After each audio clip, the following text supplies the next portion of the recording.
ছয়দুৱাৰ প্ৰকল্পৰ 16টা চাৰ্কুলৰ পৰা অহা কৰ্মী সহায়িকা বাইদেউসকল আৰু উপস্থিত ৰাইজ, জয় জয়তে আপোনালোক সকলোলৈকে শ্ৰদ্ধা আৰু কৃতজ্ঞতা জনাই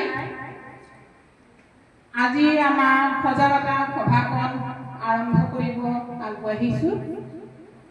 আজিৰ সভাখনক সভানেতৃত্বৰ আসন অলংকৃত কৰিবলৈ আমাৰ ছয়দুৱাৰ সংসদৰ শিশু উন্নয়ন প্ৰকল্পৰ জ্যেষ্ঠ মুখ্য সেৱিকা শ্ৰীযুতা মানসী শইকীয়া বাইদেউ আজিৰ সভাখন চলাই নিবৰ বাবে অনুৰোধ জনালো।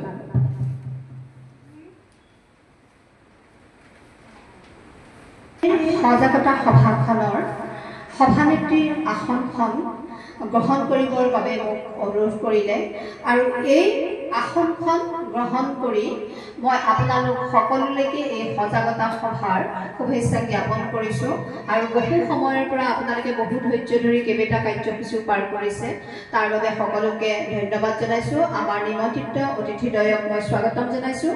তাৰ লগে লগে আমাৰ অফিচৰ সমূহ কৰ্মকৰ্তালৈ ধন্যবাদ জ্ঞাপন কৰিছোঁ আৰু মই সভানেত্ৰীৰ আসনখন গ্ৰহণ কৰিছোঁ। ধন্যবাদ। ইয়াৰ পিছতে সম্বৰ্ধনা জনাম আমি আমন্ত্ৰণ কৰি অনা গহপুৰ ছোৱালী হাইস্কুলৰ প্ৰধান শিক্ষক জগদীশ শৰ্মা ছাৰক সম্বৰ্ধনা জনাব জুনু ভূঞা বাইদেৱে।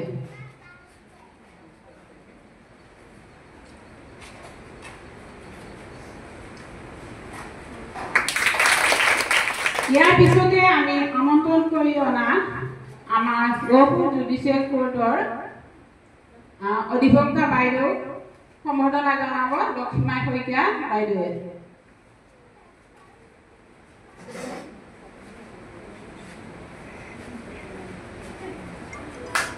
এইখিনিতে আমি সম্বৰ্ধনা অনুষ্ঠানটো সামৰিছোঁ। চিনাকি মই দিলোৱে, মই জয়ন্তী মেধি।